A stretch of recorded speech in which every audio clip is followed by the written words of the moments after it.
Hi, Doug the Sheepherder here. Thinking, just discussed it with Pennsylvania, our options for the elections coming up. You know, you watch DeSantis down in Florida excel. Kerry Lake's going to win Arizona. Credible leader. And I see our options here for governor of Pennsylvania.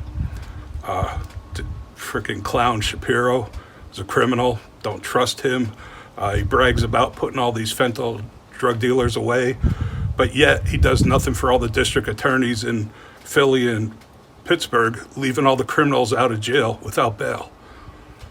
He's just pandering to the morons. Plus, he was responsible for our election and to be the integrity. And 3 days before the election, he tweets, when the votes are counted in Pennsylvania, Trump's going to lose. How does a person in charge of our elections tweet that 3 days before the election? And we have trust that he's honorable. And then we got this Mastriano guy. You know, I'm a Republican. I have no faith in him.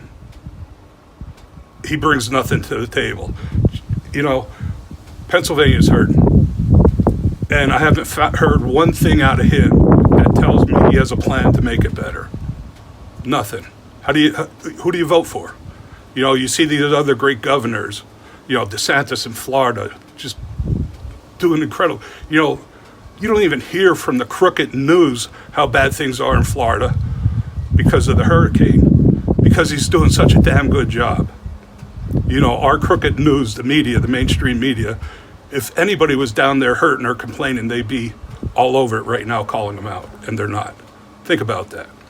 Now, worse, our choices for senator coming up. Man, we got Dr. Oz.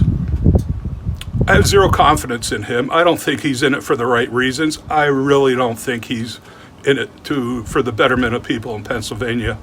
But worse than him, we got this Fetterman clown, who is probably the most unqualified candidate in any Senate position we ever had in our state's history. This guy's, I don't even want to say he's dangerous. He doesn't belong. He's not intelligent. His biggest goal is to leave 1/3 of the prisoners, felons, out of jail. And he says it won't make our streets any unsafer than they are now. How? That's the dumbest fucking thing I ever heard. His second thing is, he doesn't even just agree with $10,000 on student debt. He thinks all student debt should be eliminated. Really? While he backs 100% of every Joe Biden's moves. Think about your inflation. Think about what's going to happen to you this winter with your heating oils, with your groceries. You just spent an extra $7,500 per household last year for no reason other than failed Joe Biden's policies, and this guy said he will back each and every one of them 100%. What the fuck's the matter with you people that vote for people like this? Think about that. 4 years, and if you think it's only going to be $7,500 a year it's going to cost you for the next 2 years, you're nuts. Do you have an extra 30 grand you could piss away? Because none of this money ever comes back to anybody, especially the 70% that are living from paycheck to paycheck, especially the seniors that were retired, are now going out to work just so they could heat their homes or put food on their table. It's freaking pathetic. Fetterman, step down. There's just something wrong with you. You have zero. You already said you're going to be number 51, indicating you will break every tie in the Senate today to vote for Joe Biden. Does anybody ever need any more Joe Biden? Now, Dr. Oz, by default, I hope you win. But let me get one thing straight.